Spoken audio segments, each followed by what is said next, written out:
تو حق نداری درباره هیچ کس قضاوت بکنید. احکم الحاکمین خودشه.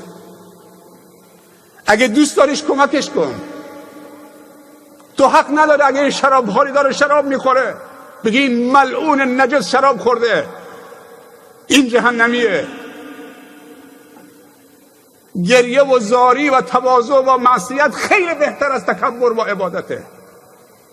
اونی که با نمازش مغروره، با 2 رکعت نماز و روزش مغروره، خیلی دورتره.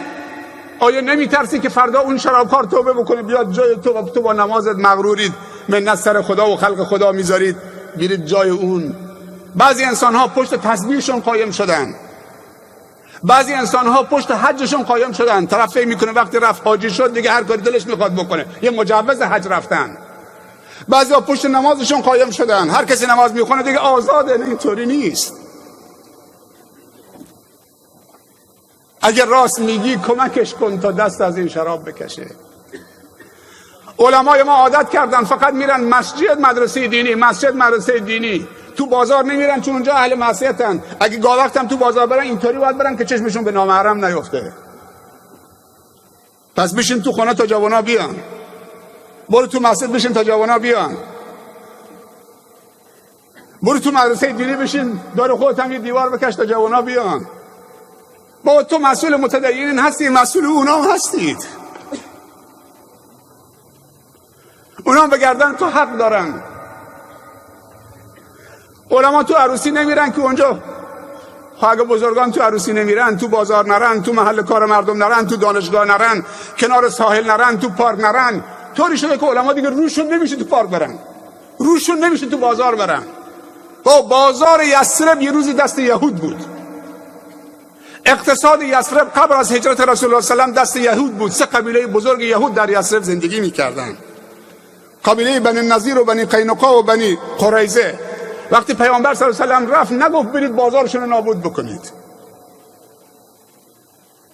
حرفه، فن، تجارت، بازار، کشاورزی دست یهود بود. پیامبر یکی یکی صحابه رو فرستاد تو بازار. به جایی رسید که بازار مدینه دست 10 مبشره رو بهشت افتاد. عبدالله ابن عمر رضی الله عنه گاه وقتی با یک غلامی داشت میرفت تو بازار، مغازه به مغازه سلام میکرد، دعای برکت میکرد، میرن مغازه بعدی. بعد غلامش میگفت سرورم، سیدم، چیزی نخریدید؟ بازار محل خرید و فروشه. گفت چرا نمیفهمی؟ ما رفتیم بر اهل بازار سلام بکنیم، دعای برکت بکنیم، انگیزه بهشون بدیم تا این سنگر رو حفظ بکنه. انسانهای بی تقوا اگر بازار رو قبضه کردن، اقتصاد، مالی هم که کمک میکنن، اصلا اقتصاد وقتی که مسموم شد دیگه نه نماز جواب میده، نه روزه جواب میده، نه تلاوت قرآن جواب میده، نه حج جواب میده. اقتصاد رو باید سالم نگه داشت، فرهنگ رو باید سالم نگه داشت. اگر امکان گناه و استمرار گناه برای انسان ممکن نباشد، توبه فایده‌ای ندارد. توبه جذاب و زیباست که استمرار گناه برای تو باشد. بگی از خدا میترسم، من میرم تو بازار چشمی به نامحرم افتاد، چشمی بندازه پایین. ولی من نمیرم بازار چون که اگه برم چشمم به نامحرم افتاده. پس تو خیلی ضعیف الایمانید. یه وقتی مفتی اعظم عربستان بود اگه اشتباه نکنم، گفته بود من الحمدلله میگم که تو تلویزیون من، تو خونه من تلویزیون نیست. خیلی ضعیفی، خیلی ضعیفی. و تو خونه تو کاردم نباید باشه، تبرم نباید باشه، کبریتم نباید باشه، نفتم نباید باشه، گازم نباید باشه.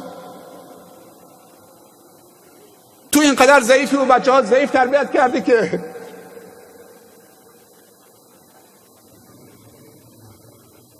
فإن معاذ الله کجاست؟ فمعاذ الله کجاست؟ برای هر یوسفی زلیخایی هست. زلیخا به یوسف گفت هی تلک، گفت معاذ الله انه ربی احسن مثوای.